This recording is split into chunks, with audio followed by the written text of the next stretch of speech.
আলতো করে হাসলো নুভা। ওকে চারদিক থেকে ঘিরে গোল করে বসে আছে সবাই। ঘড়ির কাঁটা জানান দিচ্ছে এখন রাত 2:28। হলিদের অনুষ্ঠান শেষ হয়েছে অনেক আগেই। নাজনীনের অশ্রুসিক্ত নয়ন হতে জল গড়িয়ে পড়ল গাল বেয়ে। বৃদ্ধার চোখ মুছে দিয়ে নুভা মোলায়েম গলায় বলল, কাঁদছো কেন বুড়ি? এখন তো কাছেই আছি। আবার চলে যাবি তুই? পায়েল ভাঙা গলায় বলে। তার হাতের উল্টো পিঠে গাঢ় করে ওষ্ঠ ছুঁয়ে দিল নুভা। মিহি কণ্ঠে বলল, আমি জানি না বাংলাদেশে থাকার সৌভাগ্য আমি আদৌ আর পাবো কিনা। যেহেতু আমার সবটাই এখন প্যারিসে, আমাকেও সেখানেই থাকতে হবে। কিঞ্চিত থেমে নুভা ফের বলে, চলে যাব, তবে তোমাদের কিছুদিন জ্বালিয়ে। হেসে উঠল সবাই। কত বছর বাদে মন খুলে হাসার সুযোগ পেয়েছে জানা নেই, কিন্তু এই মুহূর্তটা স্মৃতির পাতায় রয়ে যাবে। হাসি খুশি মহলে তিজার কপালে ভাঁজ পড়ল, সেটা নুভার চোখে এড়ায়নি। ভ্রু নাচিয়ে ইশারা করতেই তিজা ভাবনা জগৎ থেকে বেরিয়ে পড়ল, কিন্তু তুই হুট করেই আসলি যে? একজনের কাছে জবানবন্দি ছিলাম, সেই বন্দি জীবন থেকে মুক্তির একটা মাত্র উপায় ছিল এই বিয়েতে আসা। So here I am. তিজা বোঝার ভঙ্গিতে মাথা নাড়ালো। ইসমা মাত্রা অতিরিক্ত উচ্ছ্বসিত হয়ে বলল, আমি তো কখনো ভাবিনি তুমি একটা ছোট কথা রাখতে এত দূর পথ পাড়ি দিয়েছ, দেশ ফিরবে। এটা অনেক কিছুই। কথা দিয়ে কথা রাখা উসুলের মধ্যে পড়ে, আর নুভা তার উসুল বিনা কারণে ভাঙে না। নুভার দিকে তাকিয়ে যাহা বলল, কিন্তু তুমি নোভা আফুর নাম্বার পেলে কোথায়? সেম কোশ্চেন আমারও। নুভা যাহা সন্ধিহার নজরে তাকালো। বাকিরাও ঘাড় ফিরিয়ে চেয়ে আছে দেখে ইসমা মেকি হাসে। আমতা আমতা করে বলে, একটা নাম্বার জোগাড় করো, কি এমন ব্যাপার? আমি এমনিতেই পেয়ে গেছি। দৃষ্টির প্রকোপ বাড়ল। হাঁসফাঁস করতে লাগলো ইসমাম। আচমকা মনে পড়ার ভঙ্গিতে বলল, আচ্ছা, বিদিশা আপুর সাথে তো আমাদের ভালোই কানেকশন, তাহলে আপু কখনো বললো না কেন তুমি প্যারিসে আছো? কারণ আমি আপুকে বলেছিলাম রুহানি ভাবিকে না জানাতে যে আমি প্যারিসে আছি, তাই তোমরা কেউ আমার ঠিকানা পাওনি। রুহানি রেগে গেল খানিকটা। ঘুমে টুলতে থাকা রিজানকে আষাঢ়ের কোলে দিয়ে ফোন হাতে উঠে গেল নির্জন দিকে। এত বড় সত্য লুকানোর দায়ে সহজে ছাড় পাবে না বিদিশা। নুভা সেদিকটায় চেয়ে জিভা কাটল। সবার উদ্দেশ্যে বলল, অনেক তো হলাম জেরার সম্মুখীন, এখন তোমরা গিয়ে ঘুমাও, আমি একটু রেস্ট নেই। কাল বিয়েতে না হলে এনার্জি পাবো না। নিঃশব্দে সায় জানালো সকলে। আশার রিজানকে কোলে নিয়ে দাঁড়ায়। আশানও ভাইয়ের পিছুনায় ঘুমন্ত তিমারকে কাঁধে নিয়ে। তিজা নাজদিনকে নিয়ে যায় সাথে করে। পায়েল রিয়াজ ধীরে সুস্থে পা বাড়ালে নিজেদের কক্ষের দিকে। ইসমাম জাহাকে পৌঁছে দিতে যায় তার রুম অবধি। পূর্ণিমার চাঁদের স্নিগ্ধ ছোঁয়ায় তারা ছড়ানো খোলা আকাশের নিচে পাকা করা বেঞ্চে একা আসন পেতে বসে রইল নুভা। সকলে দৃষ্টিগোচর হতেই ফোঁস করে নিঃশ্বাস ছাড়ল মেয়েটা। তাকে দেখার পর আবেগপ্রবণ হয়ে সবার চোখে পানি ঝরেছে। প্রায় ঘন্টাখানেক লেগেছে সবাইকে সামলাতে। একজন শান্ত হলে আরেকজন এসে তাকে জড়িয়ে ধরে বাঁধ ভাঙা নদীর ন্যায় কাঁদে। এত লম্বা জার্নি শেষে অনুষ্ঠান, আবার এদেরকে সামাল দিতে গিয়ে নুভার অবস্থা বেহাল। মেরুদণ্ড সোজা করতে কোটর শব্দ হলো, বিশেষ কারণে এসেছো নবচারিণী? বিজনেসের পাশাপাশি সাইকোলজি পড়া শুরু করেছো মানসিব? জানতাম না তো। শব্দ করে হাসলেও দুজনে। মানসিব শূন্যে চেয়ে ধীর গলায় বলল, কিছু কিছু মানুষের মুখভঙ্গি দেখলেই বুঝতে পারি তারা কি ভাবছে। তাই? তাহলে তো অনেক গুণী তুমি। এখন থেকে কারোর মুখ দেখে মনের হাল জানতে হলে অবশ্যই তোমাকে নিয়ে যাব। তুমি চাইলে কিন্তু বিজনেসও করতে পারো এটা নিয়ে। ইনকাম মোটামুটি ভালোই হবে যতটুকু মনে হচ্ছে। মুচকি আসলো মানসিব। নুভা উঠে দাঁড়ায়। দু হাত পিছনে বেঁধে শটান ভঙ্গিতে দাঁড়িয়ে বলল, কেমন আছে? কেমন থাকার ইচ্ছে ঘাটাচ্ছ? যেমনটা কথা দিয়েছিল। আদৌ কি তা সম্ভব ছিল? দৃষ্টি শীতল হয় নুভার। অদ্ভুত এক অনুভূতি এসে জেগে ধরে ওকে। মানসিব দু হাতের তালু পেছনে ঠেকিয়ে ভর দিয়ে হেলান দেওয়ার ভঙ্গিতে বসলো। চোখ বন্ধ করে বলল, রুম নাম্বার 101। বড় বড় পা ফেলে চলে গেল নুভা। ওর পদধ্বনি কর্ণগোচর হতেই ওষ্ঠ প্রসারিত করে মানসিব। বারান্দায় দাঁড়িয়ে নিকোটিনের ধোঁয়া ওড়াতে ব্যস্ত আর্দ্র। বা হাত উঁচিয়ে গাল স্পর্শ করে ফের হাত নামিয়ে ফেলছে। মানুষ অভ্যাসের দাস। আর্দ্র অভ্যস্ত হয়ে পড়েছে এই বিষাক্ত ধোঁয়া শুষে নিতে, নিজে দীর্ঘ ঘন দাড়িতে হাত বোলাতে। তবে আজ জোর করে চুল দাড়ি কেটে দিয়েছে। হালকা চাপদারি ভর্তি গালে হাত চলে যাচ্ছে আপনা আপনি। নিজের ওপর বিরক্ত হচ্ছে ভীষণ। হঠাৎ একটা মিষ্টি গন্ধ নাকে আসে ওর। ভ্রু কুঁচকে নেয় আর্দ্র। চোখের পলকে হাতে থাকা সিগারেটটা ছিনিয়ে নেয় কেউ। পাশ ফিরে চাইতেই নুভাকে দেখে বিরক্তিভাব কেটে যায় ওর। পরনে এখনো অবধি সেই গোল্ডেন লেহেঙ্গা। মৃদু বাতাসে উড়ছে তার সুদীর্ঘ কালো চুল। নীলাভ চোখের প্রশ্নবোধক চাহনি, বাঁকানো রক্তিম ওষ্ঠ, সবকিছুই মন্ত্রমুগ্ধের ন্যায় দেখছে আর্দ্র। নুভা শান্ত কণ্ঠে বলল, এই ছাইপাশ খাওয়ার কথা দিয়েছিলে আমায়? সম্ভিত ফিরে পায় আর্দ্র, তবে ওর দৃষ্টি অটল নুভার পানে। নুভা দূরে ছড়ে সিগারেটটা, রেলিংয়ের ওপর বসে পড়ে, ঘাড় কাত করে বলে, এমন হয়ে গেলি কেন আর্ট? তোর অবস্থা তো আমার হওয়ার কথা, অথচ তুই কিনা। ছোট আব্বুর সাথে কি করেছিস? নুভার মুখের হাস্যজ্জ্বল ভাব মিলিয়ে গেল। মুহূর্তেই জেগে উঠল গহীনের ঘুমন্ত বাঘিনী। নীলাভ চোখের মনি ধূসর হয়ে গেছে ক্রমান্বয়ে, হিংস্রতায় ভরপুর সেই চক্ষু। হিসিয়ে নুভা বলল, ওর ভাগ্য ভালো সেই সময় আমি দুবাই ছিলাম না, না হলে এত বছরে নামের আগে মরহুম টাইটেল লেগে যেত। কি পেলি এসব করে? প্যারালাইজড হয়ে পড়ে আছি বিছানায়, এতে কি লাভ হলো? লাভ? বাঁ হাতে তর্জনীয় মধ্য বা আঙুল তুলে ঠোঁট স্পর্শ করল নুভা। তারপর ওষ্ঠ বাঁকিয়ে হাসলো মৃদু শব্দ তুলে। শ্লেষের সুরে বলল, স্বস্তি পেয়েছি। হসপিটাল বেডে কাতরাতে থাকা ছবিগুলো দেখে প্রশান্তির হাওয়া বয়েছে আমার উত্তপ্ত হৃৎপিণ্ডে। যদি লাভের কথা বলতে যাই তাহলে বলবো, বিজনেস করেও যতটা প্রফিট হয়নি, ও প্যারালাইজড হলে আমি ততটা লাভবান। ওসব তুই বুঝবি না। নজর সরায় আর্দ্র। পকেট হাতিয়ে সিগারেটের প্যাকেট বের করে আরেকটা সিগারেট বের করে, দুই ঠোঁটের মাঝে চেপে লাইটার জ্বালায়। ফের শুষে নিতে লাগলো সেই ধোঁয়া। এই দৃশ্য দেখে চেয়ে রইল নুভা। তার রন্ধ্রে রন্ধ্রে অদ্ভুত এক শিহরণ বয়ে গেল। মেয়েটা কেঁপে উঠল খানিকটা, ধীরে নেমে এলো রেলিং হতে। আর্দ্রের নিকটে গিয়ে ওর ডান হাতটা টেনে নিল কাছে।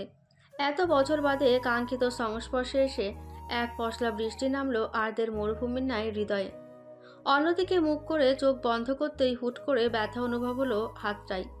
বা হাত ফসকে আঙুলের মাছ থেকে পড়ে গেল জ্বলন্ত সিগারেটটা। আর্দ্র চকিত ভঙ্গিতে তাকাতেই নুভার ওর হাতটা ছেড়ে দিল। ডান হাতটা উঁচিয়ে পরখ করে, আটখানা দাঁতের দাগ বসে গেছে সেখানে। সব স্পষ্ট হলো আর্দ্রের কাছে। নেক্সট যদি দেখি এসব খাচ্ছিস তাহলে তোর ওই কিউট ঠোঁট দুটো কামড়ে দিব আমি। আমার লোভ বাড়াস না। মিষ্টি করে হেসে চলে গেল নুভা। আর্দ্র ঘাড় ফিরিয়ে চাইল এক পলক ওর যাওয়ার পানে, তারপর হাতের দিকে তাকিয়ে বাঁকা হাসল। দাগ বসা স্থানে গভীরভাবে ঠোঁট ছুঁয়ে দিল। ধুমধামে বিয়ের আয়োজন শুরু রিসর্ট জুড়ে। কনে পক্ষ অধীর আগ্রহের সহিত অপেক্ষা করছে বরযাত্রীর। পাশাপাশি হওয়া সত্ত্বেও এতটুকু জায়গাও গেট ধরার জন্য দাঁড়িয়ে আছে ওরা। আনন্দ মুখর পরিবেশে তৈরি হয়ে চলে এলো বরযাত্রী। দর কষাকষি শুরু হলো এই পর্যায়ে। বাইরের হইচই শুনেও ভাবাবেগ ঘটল না আর্দের মাঝে। সে চুপচাপ বসে ফোন কল করছে। পাশে পরিপাটিভাবে বসে আছে তিজান তিমার। চাতক পক্ষীর দৃষ্টি সিঁড়ির দিকে। আপাতত বিয়ের চেয়ে নুভাকে বেশি প্রাধান্য দিচ্ছে ওরা। একমাত্র ফুপি বলে কথা। সেই ফুপিও আদরে আগলে নিয়েছে ওদের। আসার পর এত এত চকলেট, খেলনা, ড্রেস দিয়ে মন জয় করে নিয়েছে। হঠাৎ দুই ভাই হাত দিয়ে মুখ চেপে সমস্বরে বলে ওঠে, ওয়াও! কর্ণ করে ঠক ঠক শব্দ হতেই চোখ তুলে তাকায় আর্দ্র। অমনি দু ঠোঁট কিঞ্চিত ফাঁক হয়ে গেল ওর। নিঃশ্বাস নিতে ভুলে গেল। কয়টা হার্টবিট মিস হয়েছে গুনে দেখল না আর্দ্র। সিঁড়ি পেয়ে নেমে আসছে নুভা, গাঢ় বেগুনি শাড়ি পরনে, দীঘল কালো চুলগুলো খোপা করা, দু হাত ভর্তি সিলভার রঙের চুড়ি, কানে গলায় সাদা পাথরের জুয়েলারি, পায়ে হাই হিল, মুখ জুড়ে হালকা মেকআপ, ঠোঁটের কোণে মুচকি হাসি। আশপাশে চোখ বুলিয়ে নুভা এগিয়ে এলো ওদের দিকে। শাড়ির আঁচল ঠিক করে বলল, সবাই কই? চলে গেছে। রিজানের দিকে ভ্রু কুচকে তাকায় নুভা, মাথা কাত করে জিজ্ঞেস করে, তাহলে তোমরা এখানে কি করছো? তোমার জন্য ওয়েট করছিলাম ভুপি, তোমাকে অনেক সুন্দর লাগছে। হায় আল্লাহ! নুভা লজ্জা পাওয়ার ভঙ্গিতে মুখ লুকালো। তিমা দ্রুত দৌড় লাগিয়ে বলল, একটা মিনিট। 2 মিনিটের মাথায় ফিরে এলো তিমার, হাত পেছনে করে রেখেছে। নুভা ঠিক সামনে এসে হাত উঁচিয়ে চেঁচিয়ে বলল, টানান। তিমারের পুষ্পের ন্যায় ছোট কোমল হাতে একটা গাজরা দেখে অবাক হয় নুভা। তিমার বলে, এটা পরে নাও ফুপি। হ্যাঁ, এটা পরলে আরো সুন্দর লাগবে। আম্মু আর ছোট আম্মু পরেছে। রিজান তাল মিলিয়ে বলে তিমারের সাথে। নুভা হাতে নেয় গাজরাটা। অজান্তে ওষ্ঠ প্রসারিত হলো মেয়েটার। আর চোখে তাকায় আরতের দিকে। সেই ব্যক্তি ব্যস্ত ফোন চাপতে। নুভা কিছুক্ষণ মৌন থেকে চট করে বলল, কিন্তু ফুপি আমি তো এটা পড়তে পারি। আব্বুরা, এখন কি করি? মুখ গোমরা করে নুভা। রিজান তিমার তাকায় একজন অন্যজনের দিকে। কয়েক মিনিট ব্যয় করে ভাবনা চিন্তায়। এদিকে নুভা আল্লাহর নাম জপে যাচ্ছে, যাতে ওর মনের শুষ্ক ইচ্ছা পূরণ হয়। দুভাই নীরবে সিদ্ধান্ত নিয়ে মাথা নাড়ায়। নুভার কাছ থেকে গাজা নিয়ে এগিয়ে যায় আরতের দিকে। ওর হাঁটুতে হাত রেখে রিজান ঠোঁট উল্টে বলল, মেজো আপু, জানোই তো আমরা এখনো শত ফুপিকে নাগাল পাবো না। তুমি এটা ফুপিকে বেঁধে দাও না মেজো আব্বু। তিমার আবদার ভরা নয়নে চেয়ে রইল। এক হাত দূরে নুভা ঠোঁট চেপে হাসছে। আর তো ফোন রাখলো পাঞ্জাবির পকেটে। রিজানের হাত থেকে গাজরা বসা থেকে উঠে ধীর পায়ে গিয়ে দাঁড়ায় নুভার পেছনে। হাত বাড়িয়ে সযত্নে খোপায় বেঁধে দিল গাজরাটা। নুভা চোখ খিচিয়ে বন্ধ করলো। মুখে রাজ্যের হাসি। গাজরা বেঁধে খানিকটা ঝুঁকলো নুভার দিকে আর্দ্র।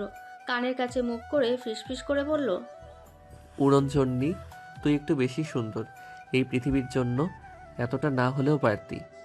ওরহান ভিলার পেছনের দিক জুড়ে বিশাল গার্ডেন এরিয়ায় সাইকেল চালানো শিখছে রিজান তিমার। ওদের ট্রেনার হচ্ছে আর্দ। দুই ভাইকে সমানতালে টিপস দিয়ে যাচ্ছে। আর চোখে ওকে দেখছে নুভা। স্মৃতির পাতায় আওড়াচ্ছে যখন ও প্রথম সাইকেলে উঠেছিল। অতিরিক্ত উচ্ছ্বসিত হয়ে প্রথম দিনই হাতে পায়ে চোট লাগে ওর। এসব দেখে নিজেকে দোষারোপ করতে থাকে আর্দ। সেদিন সরাসরি বারণ করে দেয় সাইকেল চালানো। অর্থাৎ সে আর নুভাকে সাইকেল চালানো শেখাবে না এবং অন্য কাউকেও শেখাতে দেবে না। কিন্তু নুভা তো নাছোড়বান্দা। এটা সেটা করে আর্দকে রাজি হতে বাধ্য করে। তারপর সাইকেল চালানো শিখেছে। নুভাকে মুচকি হাসতে দেখে নাজনীনের কপালে ভাঁজ পড়ল। চায়ের কাপ বেতের টেবিলে রেখে নুভার দৃষ্টি অনুসরণ করে তাকান সেদিকে। আসল কারণটা ধরতে পেরে মুখে চিন্তা এসে ভর করে। গলা ঝেড়ে মৃদুস্বরে বললেন, এখনো এখানেই আটকে আছো নবো? নুভা নজর স্থির করে বৃদ্ধার পানে। টেবিল হতে ট্যাবলেট হাতে নিয়ে কলম তুলে আঁকায় মনোনিবেশ করে বলে, 2 দশকের অনুভূতি 2 অধিবর্ষে কেটে যায় বুড়ি। হয়তো বা সেটা হয়, তবে মোহ এর ক্ষেত্রে। তাহলে কত দূর এগোতে চাইছো? হাসলো নুভা। নাজনীন বোঝার চেষ্টা করছেন ওর অঙ্গ ও ভঙ্গি। ট্যাবলেটে কলম চালিয়ে নুভা বলল, এগোনোর ইচ্ছে থাকলে 8 বছর আগে এগিয়ে যেতাম। সেদিন সকল উসুল ভাঙতে আমি দ্বিতীয়বার ভাবতাম না। আঁকড়ে ধরতাম ওই হাত আর ছাড়তাম না। মিলিয়ে যেতাম অনন্তে নিরুদ্দেশ্যে, আর আমাদের দেখাও হতো না। হঠাৎ কলম থেমে গেল। ট্যাবলেট কোলে নিয়ে দীর্ঘশ্বাস ছাড়ল নুভা। চোখে তুলে চাইল দূরে। আর তো রিজানকে সাইকেলে বসিয়ে পেছন থেকে ধাক্কা দিচ্ছে। রিজান বেচারা ভয়ে চোখ মুখ খিচে বন্ধ করে রেখেছে। তিমার হাঁ করে তাকিয়ে আছে সেদিকে। নুভা ম্লান মুখে বলল, আর তো কেন থেমে গেল বুড়ি? কেন ও ভবঘুরে হয়ে ঘুরছে? নিজের মেধা দক্ষতা কেন বিফলে দিচ্ছে? এভাবে আর কদিন চলবে? এগিয়ে যাওয়ার কথা তো ওর ছিল, সেখানে আমি কেন ভবিষ্যতে এগিয়ে গেলাম? নাজনীন ঘাড় ফিরিয়ে তাকায় আর্তের দিকে। ধরে আসা গলায় কান্নারত সুর টেনে বলেন, সবাই আল্লাহ তাআলার হুকুমে হচ্ছে নব। আর তো বা তুমি কখনো নিজেদের ভবিষ্যৎ নিয়ে ভাবনি। খাওয়া, আড্ডা, ঘুম চালিয়ে গেছো, কিন্তু কখনো এটা ভাবনি যে ভবিষ্যতে কি করবে। জীবনে কোনো উদ্দেশ্য ছিল না তোমাদের। যদিও আমি ভেবেছিলাম আদৌ বাইক রেসিং বা এরকম জাতীয় কিছু একটা করে এগিয়ে যাবে, কিন্তু তুমি যে অমনই থাকবে তা আমি নিশ্চিন্ত ছিলাম। অথচ দেখো কি থেকে কি হয়ে গেল। তুমি চলে গেলে নিরুদ্দেশ। সেদিন থেকে কারো বাইকটা গ্যারেজে পড়ে আছে। আদৌ কখনো আর বাইক চালায়নি। তুমি খেতে পছন্দ করতে ওর হাতের রান্না। সেই তুমি চলে যাওয়ার পর এই 8 বছরে আদৌ কিচেনে পা রাখিনি। যেই ছেলেটা পরিপাটি থাকতে পছন্দ করত, সে হয়ে গেল ভীষণ রকম অগোছালো। এমনকি নিজের দিকেও খেয়াল ছিল না তার। যার কোনো বদ অভ্যাস ছিল না, সে এখন বিষাক্ত ধোঁয়া উড়িয়ে দিন পার করে। ছেলের স্বইচ্ছে নিজেকে আধারে ঠেলে দিয়েছে। ছলছল করছে নাজনীনের চোখ, কান্নার হিড়কে কেঁপে উঠছেন বৃদ্ধা। রিজানকে নামিয়ে এখন তিমারকে সাইকেলে বসিয়েছে আর্দ্র। ভয়ে ভ্যাবা করে কাঁদছে ছেলেটা। রিজান তাকে সান্ত্বনা কি দেবে, সে তো নিজেই মাথায় হাত দিয়ে বসে আছে। আশপাশে সব ঘুরছে তার। আর্দ্র কিছু হবে না বলে তিমারকে আশ্বাস দিয়ে পেছন থেকে ধাক্কা দিল সাইকেল। অমনি আরও জোরে কেঁদে উঠল তিমার। চট করে ওকে কোলে তুলে শান্ত করতে লেগে পড়ল আর্দ্র। নুভা শীতল নজরে তাকিয়ে আছে ওর দিকে। ঠোঁট কামড়ে বিড়বিড় করে বলল সে, যেখানে তোর নিজের বাচ্চাদের কোলে পিঠে পালার কথা, সেখানে তুই ভাতিজাদের কান্না থামাতে ব্যস্ত। আফসোস, তোকে দ্বারা কিছু হবে না। আর তো যা করার আমাকেই করতে হবে। রাত গভীর, রুমের লাইটস অফ। নুভা বেডে বসে ল্যাপটপে টাইপ করছে, হুডির টুপিতে ঢাকা অচোখ অবধি।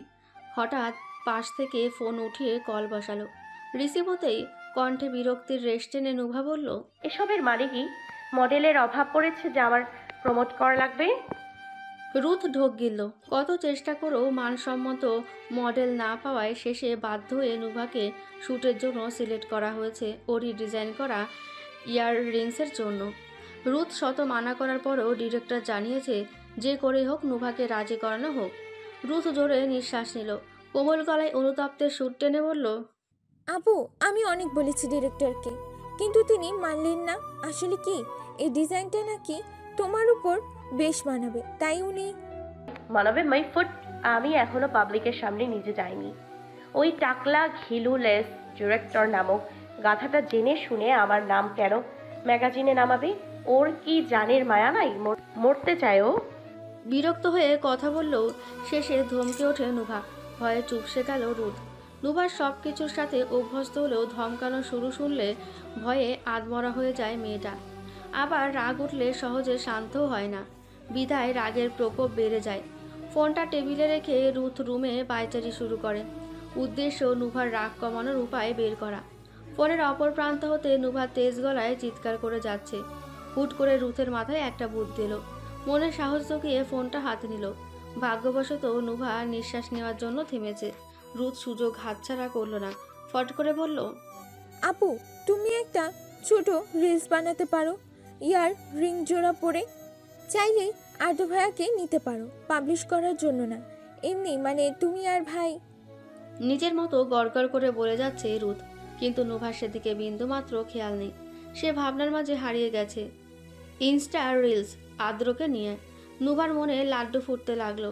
ওষ্ঠ প্রসারিত করে লাফিয়ে নামলো বেড থেকে। ওয়ার্ড্রপ খুলে বের করলো নীল বক্সটা। সেটা খুলতেই দৃশ্যমান হলো অসম্ভব সুন্দর একজোড়া ইয়াররিং। ছোট ছোট সাদা পাথর দ্বারা তৈরি এই ইয়াররিং বানাতে টানা 96 ঘন্টা ব্যয় করেছে নুভা। ইয়াররিং জোড়া পরে আয়নার সামনে গিয়ে দাঁড়ায় নুভা। নিজের প্রতিবিম্ব দেখে ঠোঁট কামড়ে হাসলো। সারা কক্ষে ঘুরতে ঘুরতে ধপ করে বেড়ে শুয়ে পড়ল। কাল কি করবে আপন মনে ভাবতে লাগলো নুভা। কল্পনার জগতে বিভোর নুভা ভুলেই গেল ওদিকে ফোনের ওপাশে একজন কথা বলে যাচ্ছে তো ভুলেই গেছে। একে একে সবাই গাড়ি থেকে নামলো। সামনে বিশাল সমুদ্র থেকে খুশিতে আত্মরা হয়ে দৌড় লাগালো রিজান তিমার। আসান ছুটে গেল ওদের থামাতে। রুহানি তিজা মুগ্ধ দৃষ্টিতে তাকিয়ে দেখছে সমুদ্র। আশার এক পলক তাকালো পেছনে। মেকআপ করতে ব্যস্ত নুভা। এই মেয়েটাই কিনা একসময় মুখে ক্রিম অবধি দিত না। আশার গোপনে দীর্ঘশ্বাস ছাড়ে। ততক্ষণে আশান এসে দাঁড়িয়েছে তার পারে, কোলে রিজান তিমার। আশার কঠোরতা প্রকাশ করে বলল, এভাবে দৌড়ে গেলে কেন? যদি হারিয়ে যেতে? এখানে তো কেউ নেই আপু, তাই গিয়েছি। রিনরিনা কণ্ঠে বলল রিজান। আশান ওদের কোল থেকে নামিয়ে জোরে শ্বাসকর্ম চালিয়ে বলে, সত্যি বলেছে ভাই, চারপাশে কোনো কাকপক্ষীর দেখা মিলবে, অথচ এখন সিজন চলছে কক্সবাজার আসার। আশার এগিয়ে যায় গাড়ির দিকে। নুভা গাড়ির দরজা খুলেই মেকআপ করছে। আশার সুধায়, কিরে বনু, কোথায় নিয়ে এলি? এখানে কোনো মানুষ নেই কেন? ওষ্ঠ বাঁকিয়ে হাসলো নুভা। লিপস্টিক লাগানোর তালে বলল, আমি এই জায়গাটা বুক করে নিয়েছি, একটা ছোটখাটো শ্যুটের আয়োজন করব। তুই শ্যুট করার জন্য এখানে এসেছিস? চমকে জিজ্ঞাসা করলো আশান। নুভা আয়নায় নিজেকে পরখ করে বলল, তা নয় তো কি, আমি পাহাড় প্রেমী মানবী, সমুদ্র দেখে লাভ কি শুনি? তাহলে আমাদের নিয়ে এলি কেন? তুই কাজের সূত্রে এসেছিস, একাই আসতি? আশারের দিকে তাকায় নুভা, শান্ত কণ্ঠে বলল, তোমরা যে কাজের মাঝে ডুবে নিজের সন্তানদের সময় দিচ্ছ না, সেটা কি উপলব্ধি করতে পারছো? মাথায় আসে এই চিন্তা? থমকায় আশার। আশান এলোমেলো দৃষ্টি ফেলে। নুভা গাড়ি থেকে নেমে দরজা আটকে বলল, নিশ্চয় ভুলে যাওনি আমাকে কিভাবে লালন পালন করে বড় করেছো। আব্বু আম্মু কি জিনিস তা আমি বড় আব্বু আম্মুর কাছ থেকে জেনেছি এবং পেয়েছি। আমি চাই না রিয়ান বা তিমার কারো জীবনে এই একই কাহিনী রিপিট না হোক। কিন্তু তোমরা? কিঞ্চিত থেমে শ্বাস নেয় নুভা, ফের বলে, তোমরা দুজন সেই সকালে অফিস যাও, ফেরো সন্ধ্যার পর। রুহানি ভাবি বেশিরভাগ সময় ডিউটিতে থাকে, মাঝে মধ্যে রাতেও বাড়ি ফেরা হয় না তার। তিজার সারাদিন কেটে যায় কলেজে স্টুডেন্টদের সামলাতে, তাদেরও কত কাজ। রিয়ান ক্লাস 1-এ উঠবে, তিমার এখনও স্কুলেই ভর্তি হয়নি। বড় আব্বু আম্মু তো আছে, তবে ওনারা অসুস্থ থাকে। সারাদিন বাড়িতে বুড়ির সাথে কত সময় কাটাবে। বুড়িরও তো বয়স হয়েছে, আর তো কি আর আগের মতো আছে? পূর্ণ দৃষ্টি মেলে নুভা ভাইদের দিকে তাকায়, আলতো হেসে বলে, সময় এখনো অনেক আছে, কাজে লাগাও। 3 দিনের ভ্যাকেশনে এসেছো, এনজয় করো। আশান তাকায় ডান দিকে। অল্প একটু জায়গা জুড়ে তিমার দৌড়াচ্ছে, আর রিজান ওকে ধরার চেষ্টা করছে। সাথে সাথে অক্ষিপটে ভেসে ওঠে শৈশবের সেই স্মৃতি, যেখানে নুভার সাথে ঠিক একইভাবে খেলতো আর তো আশান।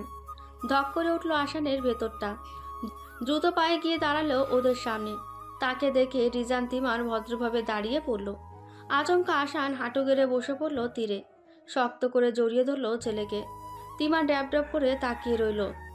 রিজান একবার ওদের দিকে চেয়ে দূরে দাঁড়িয়ে থাকা আশার বুকে বাঁধা হাত ছড়িয়ে দিল দু বুক দিকে। মুখে এক চিলটে হাসি নিয়ে দৌড়ে গিয়ে আশারকে জাপটে ধরে রিজান। রুহানি প্রাণ ভরে দু চোখ জুড়িয়ে নিল এই দৃশ্য দেখে। তিজা বহু কষ্টে হাসলো টলমলে চোখে। কালো অতীত ঠেলে উজ্জ্বল ভবিষ্যতের এগিয়ে যাওয়ার নামই তো জীবন। আর তো স্মিত হাসলো। দৃষ্টি ফিরিয়ে তাকাতেই আশেপাশে নুভার কোনো হদিশ না দেখে ভ্রু কুচকালো। মুহূর্তেই মিলিয়ে গেল মুখের হাসি। ব্যস্ত নয়নে খুঁজতে লাগলো নুভাকে।